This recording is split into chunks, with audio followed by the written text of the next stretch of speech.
les va? Bienvenidos a Esta Boca es Mía. Hoy un programa súper interesante, no, de veras, que me parece que estaría buenísimo si lo podemos conversar.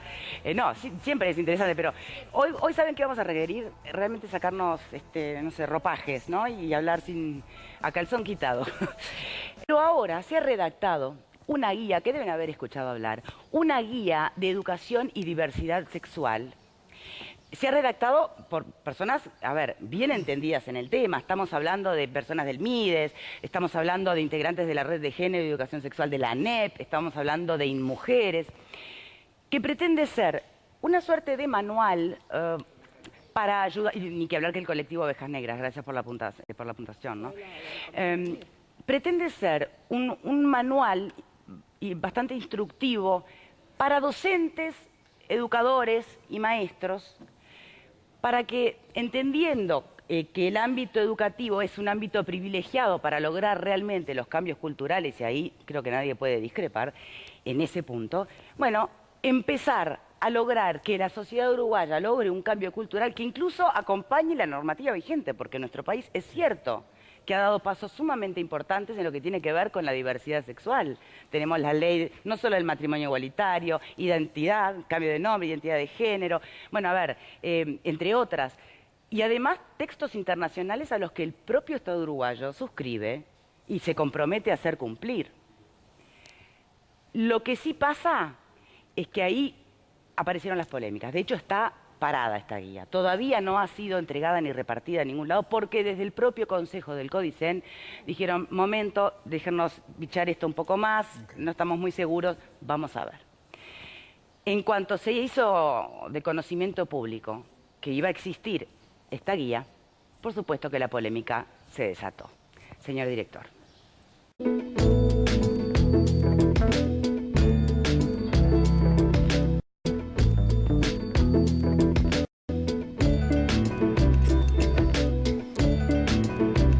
Esteban Valenti, analista político, gracias por estar aquí. Y también nos acompaña Bruno Ferreira, que es psicólogo, sexólogo y especialista en temas de género y diversidad sexual. Bien, vamos a pedirle ahora sí, por favor, que se pronuncie sobre los temas que le hayan parecido más relevantes o que le parezca importante explicarnos al especialista en temas de diversidad, a ti. ¿Cómo ves todo esto? Buenas tardes a todas y todos los televidentes. Antes que nada, bueno, a mí el tema concretamente de esta publicación, yo creo que no me centraría y creo que el debate habría que centrarlo en otro lado. Yo en todo caso la publicación la tomaría como ejemplo de lo que, y subrayo esto, no es trabajar en diversidad sexual y no es un enfoque en diversidad sexual. ¿A qué me explico? Diversidad sexual es un paradigma muy complejo que implica una cosmovisión, que implica un descentramiento, es decir, que implica un trabajar desde lo posidentitario, es decir, lo que importa, no hay un modelo de referente, no hay un modelo que se entronice o se pueda entronizar como lo hegemónico, es decir, si yo voy a trabajar en diversidad sexual, yo no puedo deconstruir una hegemonía para intentar construir otra, ¿se entiende? Es decir, diversidad sexual implica tomar en cuenta todas las posturas y todos los posicionamientos. Y una cosa muy importante para trabajar en diversidad sexual es la siguiente. No cualquiera puede trabajar en diversidad sexual, obviamente, como no cualquiera puede trabajar en ningún tema en concreto, pero yo venía pensando que en realidad hay como 3 o 4 pilares que son muy fundamentales para trabajar en diversidad sexual. Uno de ellos es, y esto es fundamental, la solidez teórica y académica. Eso, solidez académica, no es sentarse en una mesa ante un micrófono, hablar con palabras difíciles para que nadie me entienda. ¿Se entiende? Eso no es solidez académica. Solidez teórica y académica implica formación permanente, análisis crítico de aquello en lo que me estoy formando, pero a la vez análisis crítico desde un procesamiento emocional, como decimos los psicólogos. Es decir, hay un autor muy interesante que se llama, yo alguna vez lo nombré acá en otra ocasión, que es Didier Ribon, que trabaja mucho sobre la subjetividad gay, lésbica, pero en general las subjetividades, ¿no? Él dice, bueno, todos aquellas personas que no se construyen desde el modelo hegemónico de sexualidad, y perdón por usar hegemónico, después voy a ver por qué lo estoy usando, evidentemente se construyen en los márgenes. Construirse en los márgenes del discurso dominante en una época o en un momento sociohistórico implica construirse desde lo que él llama la injuria o lo abyecto. Es decir, todo aquel que no responde a ese modelo se construye desde el insulto, desde la broma, desde el no servir, desde el discurso patológico, desde la perversión religiosa, desde la patología más asociada a lo psiquiátrico, o desde, en fin, desde la aberración más médico-psiquiátrica del siglo XIX. Entonces, Eso es importante, es decir, cualquier persona que trabaje en diversidad, si aparte su, entre comillas, orientación, y voy a decir por qué digo entre comillas, es gay o lesbiana o bisexual, etcétera, ¿no? Supongamos que no fuera heterosexual, en todo caso, una de las cosas que necesita no es solo esta formación teórica.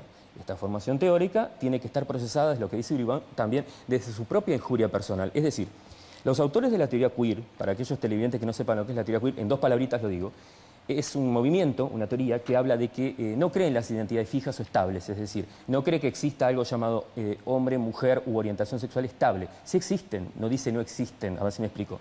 Pero lo que hay una autora muy famosa que se llama Judith Butler de la teoría queer que dice, si yo me pienso solo como hombre, o solo como mujer, o solo como blanco, o solo como desde mi partido político, o solo desde mi filosofía, o solo desde mi religión, o solo desde mi orientación sexual, eso es un error, va a decir ella. Ojo. Es un error necesario, también va a agregar, pero error al fin. ¿Necesario por qué? Porque las minorías, todos los colectivos minoritarios en todas las épocas históricas, necesitan posicionarse en un lugar y decir yo soy tal cosa, soy lesbiana y estoy siendo discriminada. Pero ojo, va a decir Butler, eso hasta la consecución de determinados derechos. Después eso no nos lo podemos creer, porque si todo nuestro mundo lo vemos solamente desde ese lugar, en realidad se nos achica muchísimo el mundo. Es decir, si yo mi lugar lo veo solo desde mi perspectiva de mujer, o solo desde mi lugar de madre, o solo desde mi lugar de heterosexual, o de bisexual, o de lo que fuere, o de trans, el mundo va a ser muy pequeñito, muy empobrecido. Por lo tanto, eso es un punto muy central que tiene que estar.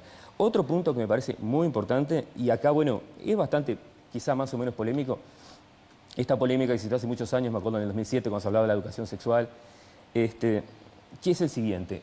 Para trabajar en diversidad sexual, aparte de este rigor y de este contenido académico, digamos, de peso, demostrable, no demostrable por un papel, ojo, no alcanza con demostrarlo a través de un papel, hay que mostrarlo a través de la acción. ¿Cómo se demuestra? Bueno, a través de una propuesta de intervención que sea coherente, es decir, entre el decir y el hacer. Yo no puedo decir que estoy haciendo una intervención en diversidad sexual si lo que estoy planteando es decir, bueno, vamos a hablar de gays, lesbianas y trans. Eso no es diversidad sexual, ¿se entiende? Es una intervención desde una lógica más identitaria de lo que se llama LGBT, que está bien en determinados sectores o para determinado ámbito o para determinadas estrategias, pero no es una intervención en diversidad sexual. Intervención en diversidad sexual desde una perspectiva sexológica y de derechos también implica, sí, de construir, pero no solo el modelo hegemónico, implica de construir todas las orientaciones y todas las sexualidades, como diría la teoría queer, y decir... Pero entonces lo que tú estás planteando es una guía todavía mucho más profunda, explícita y... Más profunda, más implícita, no. Yo planteo, a ver, en realidad se parte de cosmovisiones distintas, tenemos que partir de cero nuevamente, esa es mi propuesta. Hay que partir de cero, porque la cosmovisión que sostiene cualquier proyecto o cualquier proyecto de intervención tiene que estar clara, el marco teórico tiene que ser claro, y un marco de diversidad no es un marco identitario, nos guste o no, es otra cosa.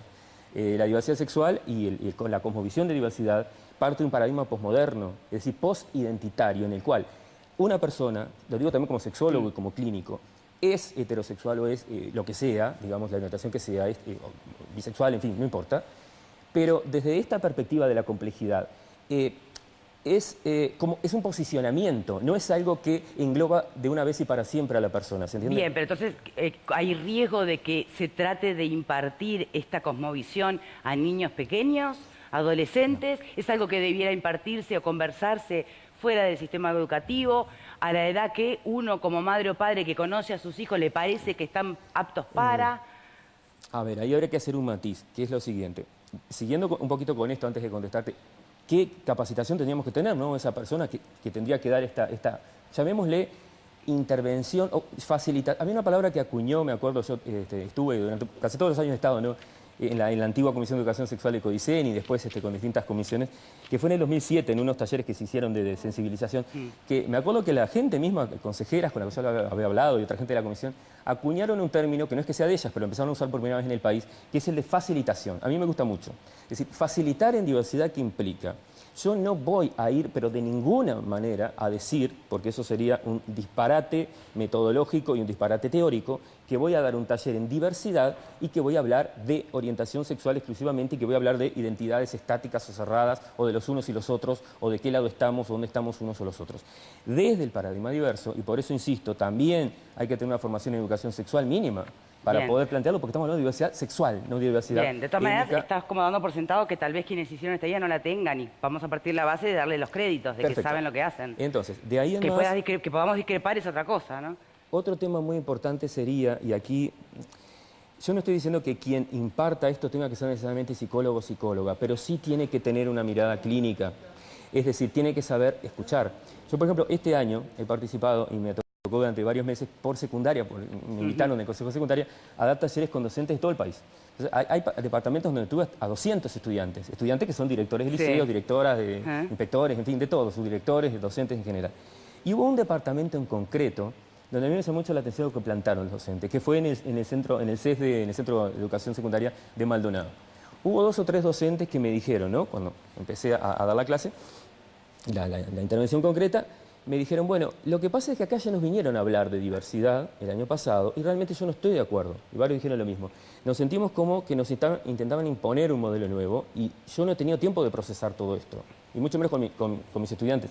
Entonces, claro, el problema, volvemos al mismo, es la diferencia, es el diferenciar lo que es un discurso identitario, más de una lógica LGBT, que tiene que ver con reivindicación de derechos, que está bien en un determinado ámbito, con lo que sería un discurso de diversidad que no tiene nada que ver con ese enfoque. Glenda Rodán.